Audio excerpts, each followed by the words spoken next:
This is Tim Cant for Martinic, and in this video we're going to look at some of the AX73's less obvious functionality and some ways you can use those features to broaden your sonic palette. Let's begin with the filter section.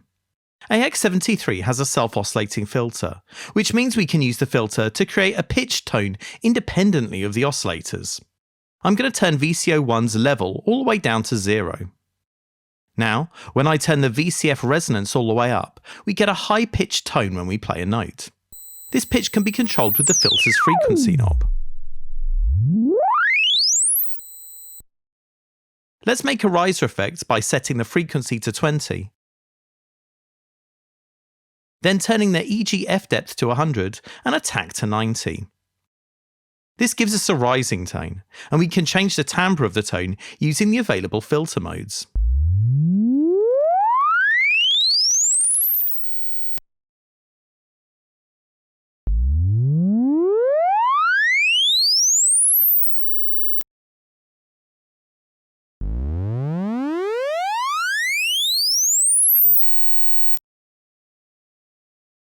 We can make this sound more interesting with the OWFM dial. This controls how much VCO1's triangle waveform modulates the filter cutoff frequency. This is sometimes known as Filter FM. Let's turn this up and listen to the difference.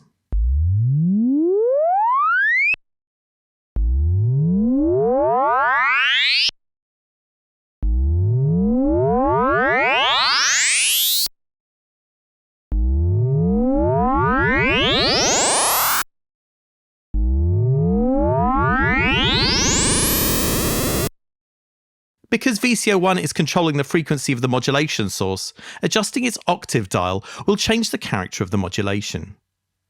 Turning this up to 2 gives us a ring modulation style effect.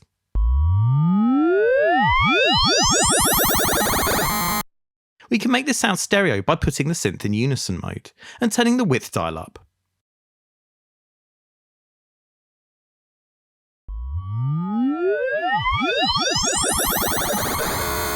We can even more drastically alter its character by activating the noise VCO and turning its balance up.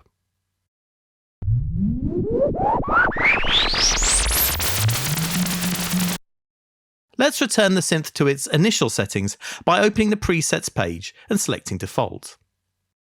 As we've seen, width can be used to widen the stereo panorama in unison mode, and it works the same way in dual mode.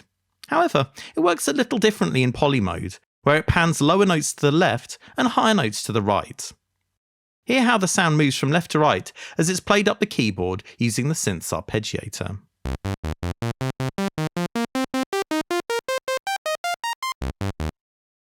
We can invert the panning by moving the width dial into the negative range.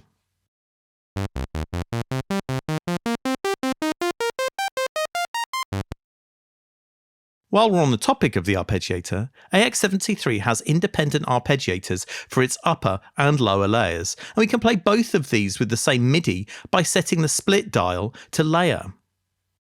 Let's sync both arpeggiators to the host tempo and give them different rate, octave, and mode settings. Now we can play 2 versions of the synth with different tonal settings and arpeggiator patterns at the same time, giving us complex results by holding just a few notes.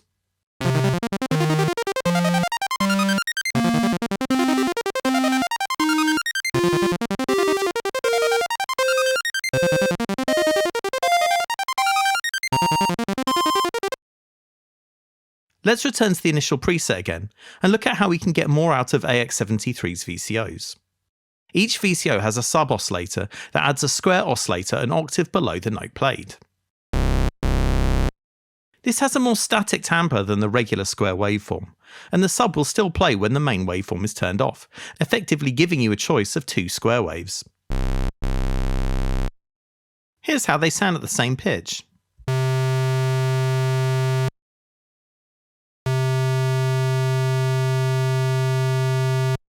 The simpler sub-oscillator square has a more solid feel, making it ideal for beefy basses.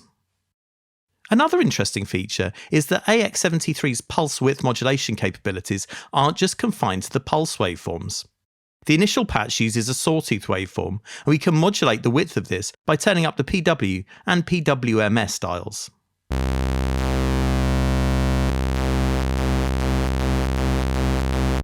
Setting LFO4's retrig mode to on resets the LFO at the start of each note, giving us a consistent movement in the timbre each time, giving the basic waveform a more dynamic feel.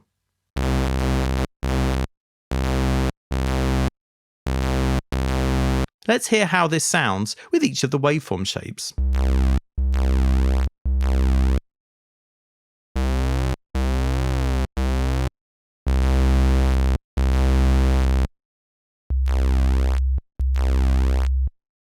We can tweak the LFO movement by adjusting the step dial.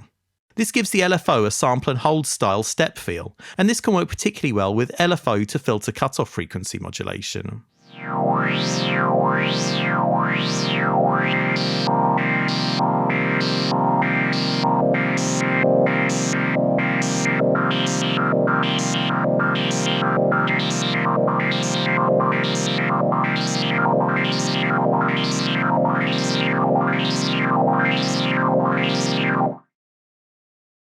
Another modulation source trick is the envelope invert switch.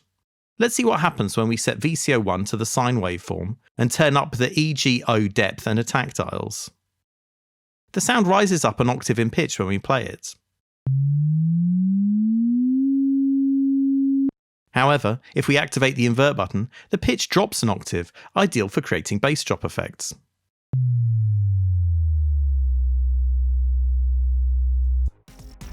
Thanks for watching, and if you've yet to try out AX73, check out the trial version available from Martinic.com.